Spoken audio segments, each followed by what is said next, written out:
porque hoje é dia do embarque. Galera já indo para os jogos, o Flamengo embarcando rumo a Montevidéu para esse jogo da volta. O Flamengo que largou em desvantagem jogando no Maracanã, perdeu por 1-0 no jogo da ida contra o Peñarol. Temos imagens então desse embarque do Flamengo e quem está por lá com todas as informações é o André Pessoa. Vou dar meu boa tarde para ele com informações do embarque rumo ao Uruguai para esse jogo muito importante. O Tite até poupou a galera do jogo pelo Campeonato Brasileiro pensando nesse jogo da volta contra o Peñarol. André, boa tarde para você, bem-vindo a Tá Na Área. Fala, Bené, tudo bem? Grande abraço, uma boa tarde a você, ao Grafa, Ana Thaís, a todo mundo ligado no Tá Na Área. Momentos agora de calmaria, o ônibus trazendo a delegação do Flamengo chegou há alguns minutos. Falo aqui direto do terminal de cargas do Aeroporto Internacional do Galeão. Flamengo que treinou pela manhã no CT Ninho do Urubu. Por volta das 3h30 da tarde saiu do CT lá na zona oeste do Rio de Janeiro rumo ao Galeão. Trajeto que demorou um pouquinho porque, olha, tinha mais gente que o esperado nesse Aeroflá. Muitos torcedores apareceram por aqui, pelo menos 200 torcedores. E aí quando o ônibus se aproxima do terminal de cargas, eles tomam a rua e aí o trajeto fica muito mais devagar. Teve um torcedor que conseguiu subir no ônibus, algo que já vem se tornando comum todas as vezes que o Flamengo vem fazer um embarque aqui pelo terminal de cargas. Torcedores que receberam o Flamengo ao gritos de "Vamos virar Mengo!", mostrando um pouquinho de apoio. Claro, a gente teve alguns gritos, alguns xingamentos contra o técnico Tite nessa chegada do ônibus, mas foi um clima muito mais de apoio dos torcedores que vieram dar esse último apoio, essa última força ao Flamengo. Tinha bandeirão, bateria, fogos de artifício, foi uma festa bacana realizada. O ônibus do Flamengo já passou aqui pelo bloqueio que está ainda aqui atrás, montado pela Guarda Municipal, pela Polícia Militar, e daqui a pouquinho, por volta das 5h50, 5:50 da tarde, sai o voo do Flamengo em direção a Montevidéu. Flamengo que deve chegar por volta das 8h30 da noite e ainda vai realizar uma atividade na capital uruguaia antes da partida de quinta-feira contra o Peñarol. O treino amanhã às 3h30 da tarde no Complexo Esportivo, que é do atacante Luiz Soares. Luizito Soares inaugurou no ano passado um complexo esportivo, vai abrigar o Flamengo no treino de amanhã. Nessa atividade, o Tite deve definir a equipe que enfrenta o Peñarol. A tendência é a entrada do Léo Ortiz no meio de campo. O Flamengo que vai tentar fazer o que ainda não conseguiu nessa Libertadores: vencer fora de casa. Até agora, 4 partidas com 3 derrotas e 1 empate. Precisa vencer para tentar buscar uma vaga na semifinal da Libertadores. Bené, volto com vocês. Valeu, André Pessoa, muito obrigado pelas informações. Então, o Flamengo rumo a Montevidéu, palco dessa decisão de quinta-feira. O Flamengo precisa, então, de algo inédito nessa Libertadores, que é conquistar uma vitória e, para se classificar sem a necessidade dos pênaltis, uma vitória larga, né? 2 gols de diferença, porque o Peñarol venceu no Maracanã no jogo de ida. Ana, a torcida apoia, claro, e sabe nesse momento que talvez seja... a gente usa muito esse clichê de jogo do ano ao longo das temporadas, mas nesse momento é logo depois de o Flamengo praticamente, não vou falar matematicamente, porque a gente sabe que o Campeonato Brasileiro pode preparar surpresas, mas nesse momento em que o Flamengo praticamente se livra, se isola da briga pelo título brasileiro. Então a Libertadores acaba sendo, já é o grande desejo, né, temporada após temporada, mas um jogo que tem essa cara de final para o Flamengo. O torcedor sabe muito disso também, né? É surreal o Flamengo com o time que com o elenco que tem, mesmo com todas as baixas que teve durante o ano, não ter vencido nenhuma partida fora de casa na Libertadores, né? Eu acho que isso diz muito sobre essa instabilidade de 2024, que veio de 2023. O Flamengo oscilou muito na temporada. Eu acho que desde que acabou a Copa América, praticamente, o Flamengo vem caindo de rendimento. E aí chega nesse jogo importante. Eu acho que isso é puro achismo, tá? Não tenho nenhuma informação, é puro achismo. Eu acho que é um time que está emocionalmente abalado, sem muita confiança. E agora eu acho que cabe aí a comissão técnica encontrar esse fio de confiança para fazer o time jogar bem fora de casa e voltar com esse resultado. Não é só a vitória, é a classificação, né? Vencer não é o suficiente, o Flamengo tem que classificar. Depois de alguma sequência de jogos ruins que o time vem oscilando.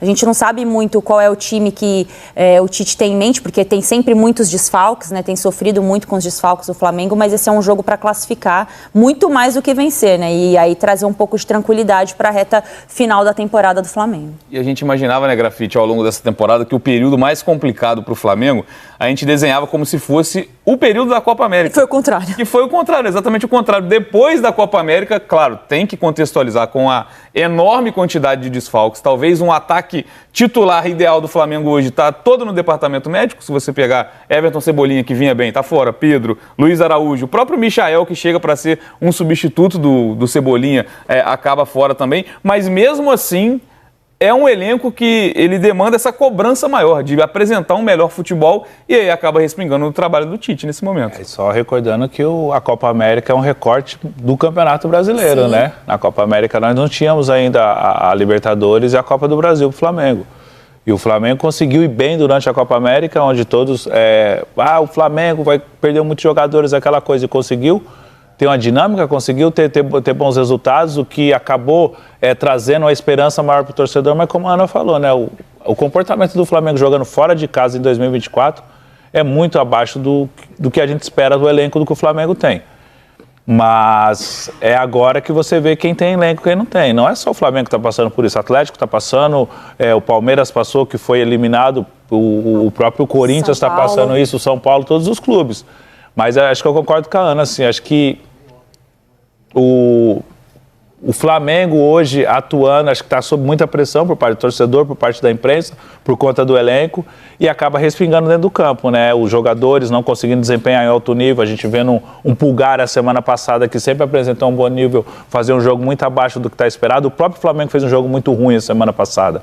Então não é só recuperar... Até mesmo os jogadores que a gente espera mais, o Arrascaeta, o De La Cruz. De La Cruz não conseguiu jogar, defensivamente o Léo Pereira, o Bruno também não foram bem, os Brunos não foram bem, o defensor e o atacante. Foi um jogo muito ruim do Flamengo, mas tem elenco e tem chance para reverter. É difícil, é muito difícil. O Peñarol dificilmente vai sair para o jogo jogando em casa com o placar que ele fez aqui no Rio de Janeiro. O Flamengo vai ter que se desdobrar, como a Ana falou, não só vencer, mas classificar.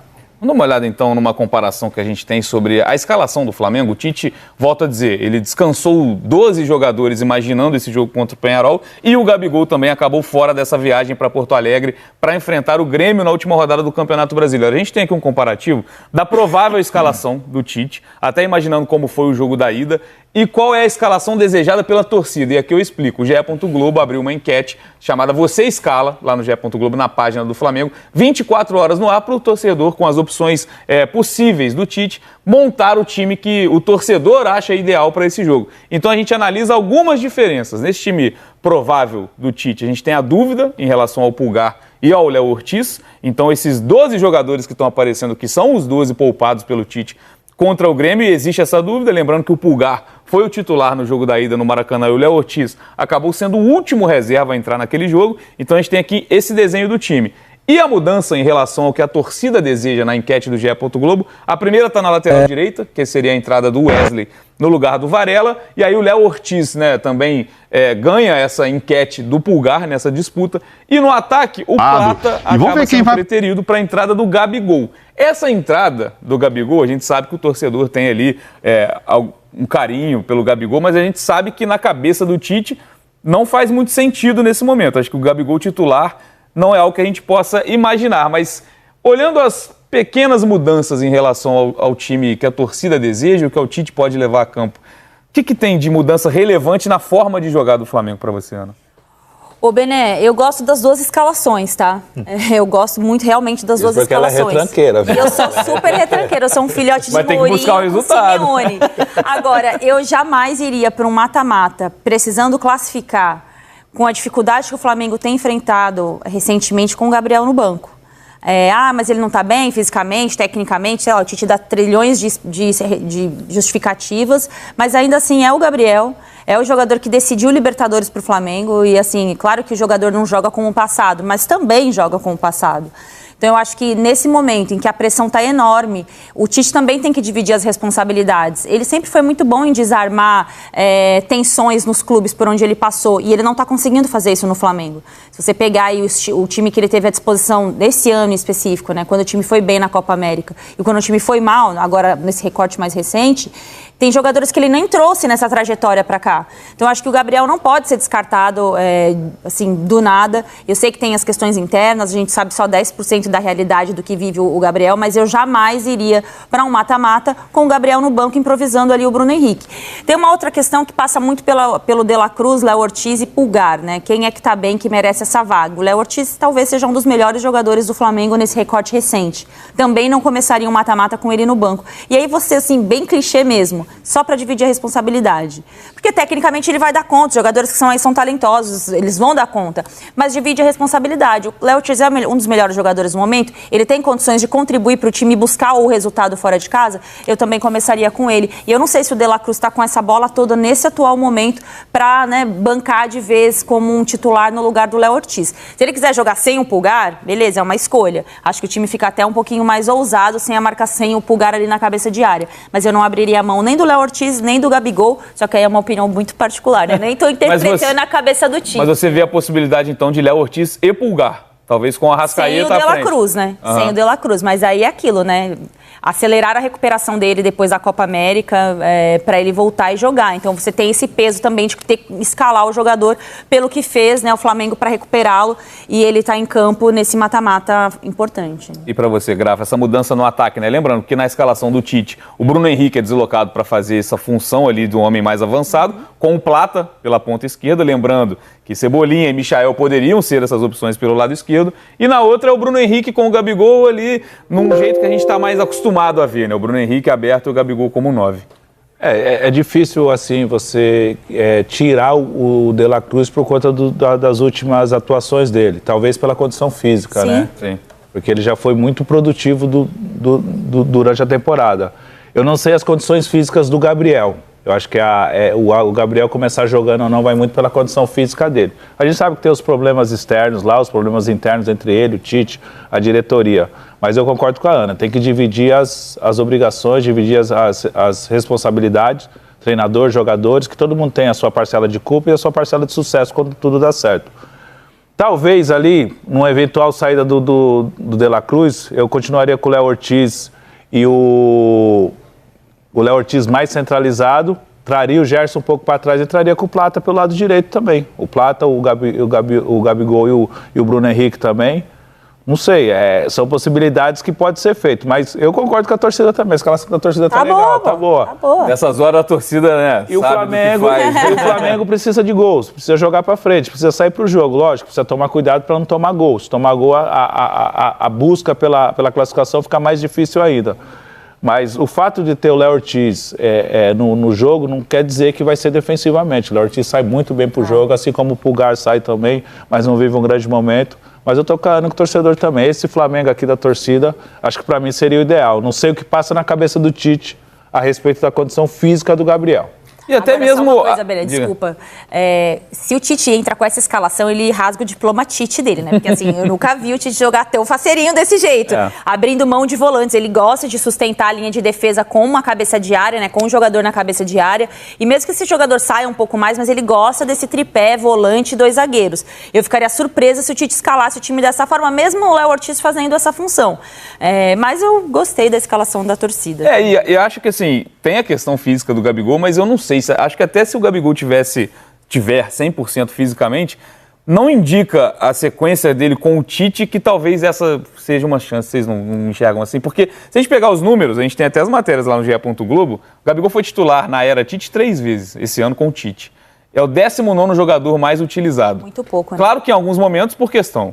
Teve a questão da suspensão dele, por toda aquela questão de não fazer o exame antidoping nas circunstâncias ideais. Ele ficou um tempo afastado, até por isso o Flamengo vai atrás do Carlinhos e faz essa contratação no primeiro semestre. Mas mesmo assim é um jogador que não teve uma sequência com o Tite, né? E lembrando também que o Pedro era um cara também que intocável nesse time titular. Né? O que ele fez em 2024 colocou ele nesse lugar com muito mérito. O Pedro à disposição, a gente jamais estaria questionando aqui a presença do Gabriel em campo ou não. Mas sem o Pedro, eu acho, na minha opinião, para mim, o Gabriel passou. Acho que esse ano o Gabriel, em momento algum, esteve 100% na sua melhor forma física. Por conta de lesões, por conta da suspensão, que ele não podia nem ir ao clube, não podia treinar. Ele perde o ritmo de jogo, de treino até, né? Por mais que treine sozinho, com preparador físico, só na academia, você perde ritmo de jogo. A situação dele, do Tite, com a diretoria, caso realmente o Tite não quisesse mais ele, a diretoria não quisesse mais ele, já teria o afastado de treinamento de estar com o grupo. Se ele está com o grupo, Ele tem condições de jogar, condições de treinar. Eu acho que ele não joga nesse momento por causa da condição física. Que mesmo o Tite, muita gente falando, o Tite não gosta do Gabriel, o Tite não está de acordo com O Tite gosta de ganhar, né? Se o Gabriel estiver ajudando ele a ganhar, ele vai jogar. Ele vai falar assim, eu não gosto do cara, mas o cara vai resolver minha situação dentro de campo. Se ele me entregar em campo, né? Exato. Então, por isso eu bato na tecla. O Gabriel não deve estar 100% fisicamente, não deve estar nas suas melhores condições físicas. Se ele tivesse condições de atuar 70 minutos num alto nível, certamente ele jogaria com o Tite. Se fosse por conta de indisciplina, dos problemas que existem entre Gabigol, Gabriel, Flamengo e Tite, ele já teria sido afastado. Se ele está treinando, se está indo para o jogo, opção, né? Está relacionado, então ele tem condições. É isso, então, uma das dúvidas para esse time. E falar um pouco do Léo Ortiz também, acho que chamou muita atenção no jogo da ida a não escalação do Léo Ortiz. Porque ele não é volante, o Léo Ortiz é contratado como zagueiro, ele, na teoria, brigaria por vaga no time com o Fabrício Bruno, com o Léo Pereira, com o Davi Luiz, enfim. Mas a necessidade do Flamengo, muito por conta de outras lesões que o Flamengo teve ao longo da temporada, até da ausência do Pulgar no período da Copa América, o Léo Ortiz deu muito conta do recado como volante, como primeiro jogador do meio-campo. E aí, num momento em que o Flamengo oscila demais, você tirar um jogador que está numa boa fase, talvez não tenha sido uma boa escolha do Tite para esse primeiro jogo. O Tite confirmou pós-jogo que ele não tinha nenhum problema físico, né? Eu não sei, não vi. Não me lembro de falar de nenhum problema físico. Não lembro. Não, porque o Léo entra contra o Penharol, porque quando saiu a escalação do Flamengo a semana passada, eu estava aqui no Tá Na Área com a Camila e acho que era o Raed, se eu não me engano. E aí quando saiu a escalação, e eu não vi o Léo Ortiz, eu tive a certeza que o Léo Ortiz deve estar com algum problema físico. Não, acho que não teve esse assunto, não. Por conta da boa fase, né? Porque só isso poderia explicar, porque tem aquele teste de secar após almoço, no dia do jogo, pode ter apontado alguma coisa, se você jogar, pode acontecer alguma coisa. Pensei isso.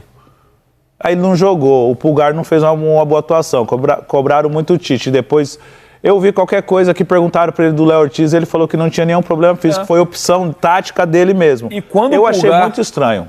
E quando o Pulgar ele é substituído, porque o Pulgar, uma das questões, o Pulgar não fez um bom jogo e também recebeu o cartão amarelo. Então tudo isso fez com que o Pulgar fosse sacado no segundo tempo. E não foi o Léo Ortiz que entrou naquele momento. O Tite, talvez uma substituição até mais ousada do que o normal, colocou o Alcaraz. Ele precisava do resultado. Ele precisava do resultado. O Alcaraz também não entrou bem, errou alguns passes simples até ali no meio campo. E aí o Léo Ortiz só vai entrar mais pra frente. A última é a quinta substituição do Flamengo. Então até isso chama atenção. Até no decorrer, e o Léo Ortiz entra bem. Na circunstância ali que o Flamengo precisava buscar um empate, tentar a virada, claro, mas buscar um empate no mínimo em casa contra o Penharol, chama atenção até isso. Até no decorrer da partida, o Léo Ortiz ser a última opção, digamos assim, a entrar no jogo. O que eu chamo de incoerência, né? Mas assim, é muito pessoal essa palavra, porque a gente não sabe as relações ali do dia a dia.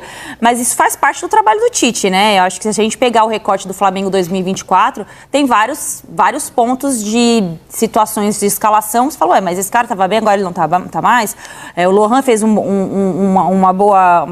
parte de uma boa temporada, depois ele não voltou mais para o time, vai usar os garotos da base, tem como usar os garotos da base, de repente você convoca todos os garotos da base quando você precisa, porque está com o time titular inteiro fora por lesão. Tem a questão do Fabrício Bruno e do Léo Ortiz também. O Fabrício Bruno estava na seleção, foi convocado para a seleção, jogou muito, volta, o Flamengo vai lá e contrata o Léo Ortiz. E legal, tem que contratar mesmo. Os melhores tem que estar onde vai disputar. Mas aí o cara vem para disputar a posição com um dos melhores zagueiros do Brasil, aí fica essa situação. E aí? Vai disputar? Não vai? Vai tirar o Léo Pereira? Vai tirar o Fabrício Bruno? Aí tira o Fabrício Bruno, aí traz. Então, assim, eu acho que tem várias marcas que eu acho que estremeceram um pouco faz a gente questionar um pouco o ambiente de trabalho nesse momento no Flamengo. É isso que me parece um time sem confiança. E eu acho que a confiança diz muito da relação do grupo de jogadores com o treinador. Grafite jogador viveu situações inúmeras, não especificamente no caso do Flamengo, mas eu acho que a relação do treinador, e eu não digo só da pessoa do Tite, mas a comissão técnica num todo, influencia muito na relação com o campo. E eu acho que isso para mim está muito claro. Não me parece que é uma relação 100%. E aí você pega ali jogadores que tem um nome, tem um peso, como é o caso do De La Cruz. Quem é mais fácil você tirar do time? Um jogador que está improvisado, eu não vou questionar quem está jogando bem ou não. Ou um jogador que é peso de ouro, como é o caso do De La Cruz. É mais fácil você tirar o jogador que está improvisado.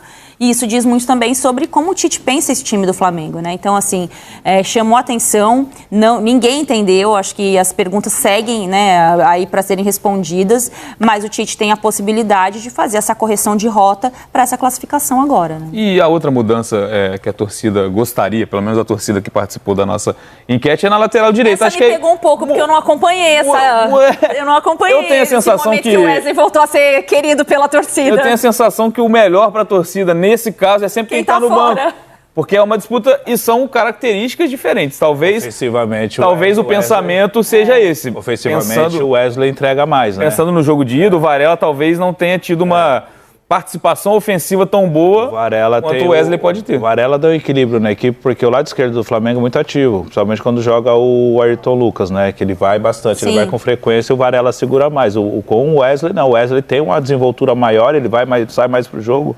O jogo contra o Vasco, ele entra muito bem no jogo, ele faz a jogada, ele dá o passe pro Arrascaeta pifar o Gerson. Eu acho que, necessitando do resultado sair para o jogo, o Wesley entrega mais, mas defensivamente o Varela é mais seguro, dá um equilíbrio maior para a equipe. Aí deve ter essa questão do Tite, né? Mas o Wesley vem tendo boas atuações de uns meses para cá. Ele conseguiu reverter aquele momento ruim que ele estava vivendo, aqueles questionamentos do torcedor, e hoje é uma opção na lateral direita pro jogo ofensivo do Flamengo, ele entrega bastante. Desculpa, Ana, que eu interrompi você. Não, você foi bem. Eu tava falando, eu tava raciocinando. Não, vai na fé. Mas vai concluir? Não, tá, era isso aí. É isso, então o Flamengo treina no Uruguai, né? Vai treinar mais uma vez antes desse jogo contra o Peñarol. A fase não é boa. O Flamengo venceu apenas um dos últimos 7 jogos no Brasileiro. Tite sofre com desfalques e com a irritação da torcida ao trabalho dele. Eu acho o seguinte, do jeito que tá meio difícil, né? Eu acho que se não passar, eu acho que a gente vai ter que trocar de técnico, com certeza. Essa é a última oportunidade dele, cara. Ele tem que virar lá. Se ele não virar, ele tem que cair. Já era para ter caído há muito tempo. Marcos Braz, pelo amor de Deus, faz esse favor pra gente. Manda o Tite embora e aproveita e vai junto com ele. Faz esse favor pra gente, por favor. Vamos saber então aqui do meu piloto rubro-negro o que o Tite tem que fazer pro Flamengo sair com a classificação quinta-feira. Coloca quem? Gabigol, será? Com certeza, pô. Melhor do que o Carlinhos. Vou colocar o Bruno Henrique, o Gonzalo Plata e o Gabigol. E o Léo Ortiz no meio, deixar o Pulgar lá quietinho esperando. Sairia com o Gabigol, né? Para ele dar mais poder ofensivo pro Flamengo.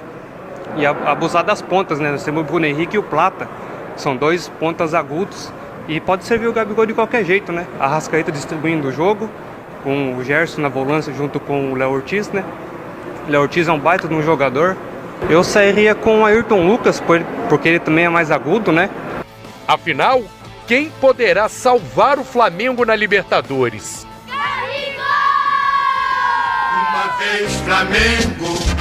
Boa tarde, Lucas Pedrosa, Vene Casagrande. Olha, ô Vene, o que o povo mais me pergunta, eu imagino pra você.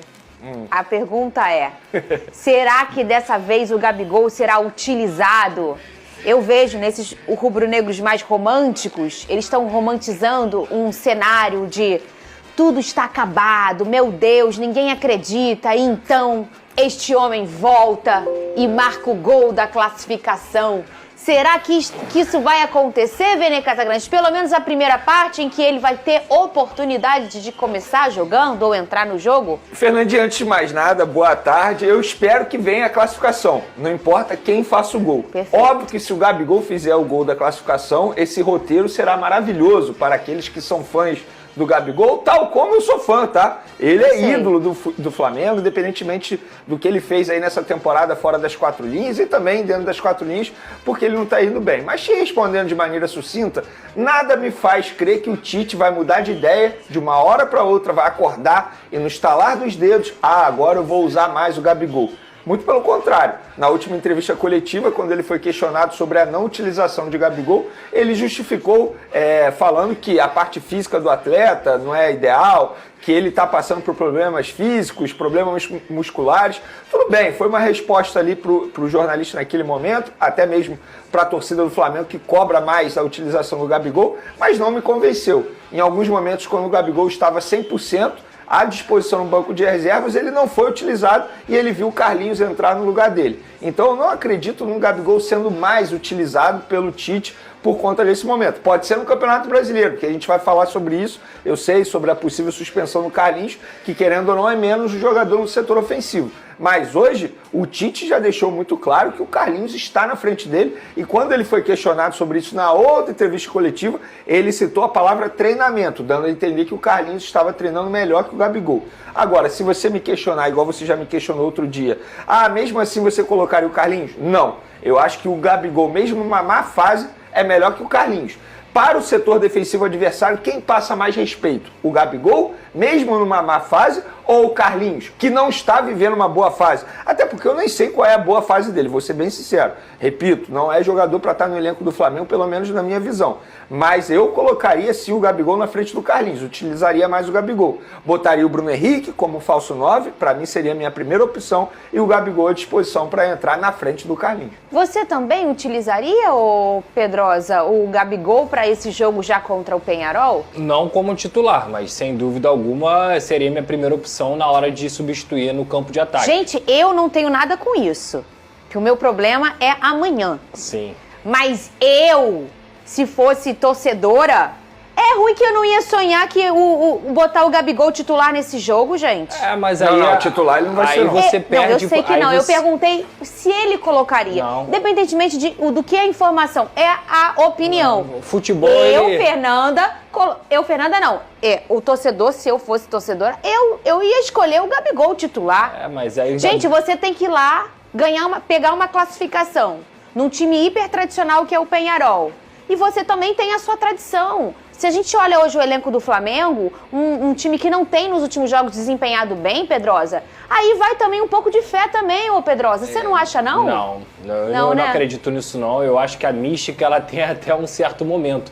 E a mística, ela acontece quando o cara tá bem, quando ele tá preparado. É uma união de competência com sorte, é uma união de competência com destino. Eu não vejo o Gabigol tendo competência suficiente para poder fazer essa mística acontecer já como titular e você colocar o Bruno Henrique no banco, por exemplo, que é um cara que mesmo o Flamengo não desempenhando tão bem, ele tem feito bons jogos com a camisa do Flamengo. Então eu não vejo essa meritocracia também acontecendo. Eu acho que o Bruno Henrique tem que ser o titular. Agora, tem todo o talismã, predestinado, Gabigol e tudo mais. O ponto é o Gabigol que tem que mostrar isso. O Gabigol, todas as vezes que ele entrou nas últimas oportunidades, ele não conseguiu mostrar tanto assim. Então eu levaria para o banco, seria minha primeira opção, na frente do Carlinhos, até porque o Flamengo não sabe se vai contar com o Carlinhos pro resto da temporada. Ele tem um problema grave aí que ele socou o VAR e ele quebrou a cabine do VAR. A gente vai mostrar isso agora. Então assim, isso pode dar uma suspensão longa. Então dar sequência para o Gabigol nesse momento agora da temporada é importante não só para esse jogo, mas também para o restante do de 2024.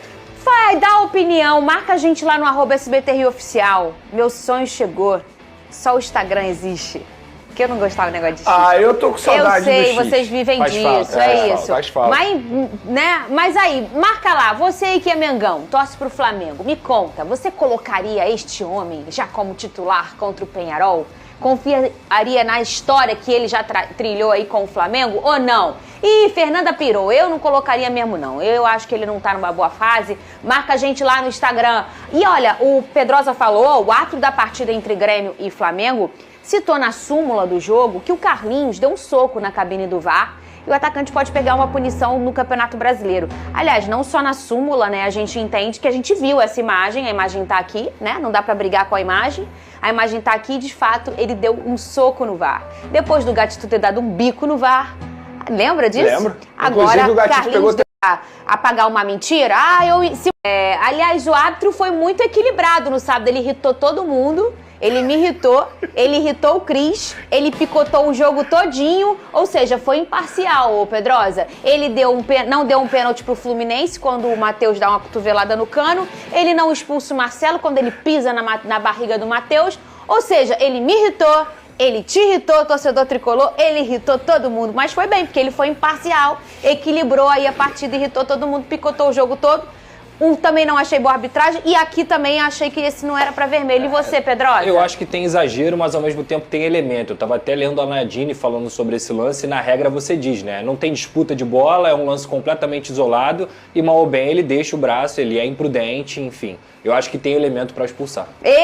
O que eu acho mais absurdo nesse lance aí, sabe o que é, Vini? Obrigada. O árbitro tá de costas, não viu nada. Quem viu foi o Bandeira. E ele não vai olhar. Não vai. Ele tá de costas aqui. O lance acontece aqui, aqui é o rosto dele. Ele tá de costas, ele não viu. Não foi escolha dele, né? O Bandeira, tanto que o Carlinhos vai em cima do Bandeira. Pô, não foi, não sei o que, blá, blá, blá. Mas eu vi ex-árbitros justificando por que o VAR não chamou esse lance. Porque o VAR entendeu que a decisão foi correta dentro de campo. Entende? Por isso que não chamou. Aí, enfim, seguiu a decisão dentro de campo. Muito bem, já Nem sempre isso acontece. Não.